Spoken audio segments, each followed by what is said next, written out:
جماعت کی نماز۔ شریعت نے مردوں کو باجماعت نماز ادا کرنے کا حکم دیا ہے اور باجماعت نماز نہ پڑھنے سے روکا ہے۔ جماعت کی نماز کی قدرت رکھنے والے مردوں کو شرعی حکم دیا گیا ہے اور اس کو چھوڑنا کسی بھی حال میں منع ہے، اور اللہ عز و جل نے حتیٰ کہ خوف کی نماز کے بارے میں فرمایا ہے، جب تم ان میں ہو اور ان کے لیے نماز کھڑی کرو تو چاہیے کہ ان کی ایک جماعت تمہارے ساتھ اپنے ہتھیار لیے کھڑی ہو، پھر جب یہ سجدہ کر چکے تو یہ ہٹ کر تمہارے پیچھے آ جائیں اور وہ دوسری جماعت جس نے نماز نہیں پڑھی وہ آ جائے اور تیرے ساتھ نماز ادا کرے۔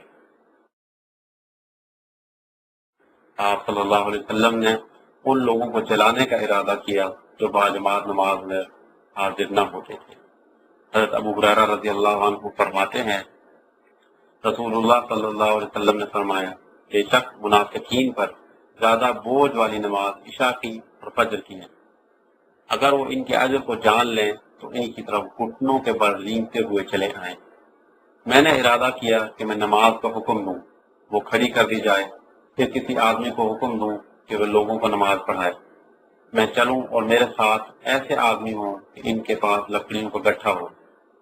اور ایسی قوم کی طرف جو نماز میں حاضر نہیں ہوتے تھے ان کے گھروں کو آگ لگا کر جلا دوں۔ اور حدیث عامہ باجماعت نماز کی وجوب پر دلیل ہے کہ جب اس نے نبی اکرم صلی اللہ علیہ وسلم سے اپنے گھر میں نماز ادا کرنے کی اجازت طلب کی، اس لیے کہ اس کو کوئی لانے والا نہیں ہے، تو اس کو نبی اکرم صلی اللہ علیہ وسلم نے فرمایا، کیا آپ اذان کی آواز سن سکتے ہو؟ اس نے کہا جی ہاں، تو آپ صلی اللہ علیہ وسلم نے فرمایا تو پھر اس کا جواب دو۔ کسی ایک کے لیے یا جماعت کے لیے مناسب نہیں کہ وہ مسجد قریب ہونے کے باوجود گھر میں نماز ادا کرے۔ ہاں، اگر مسجد دور ہو اور وہ اذان نہیں سن سکتے تو پھر کوئی حرج نہیں۔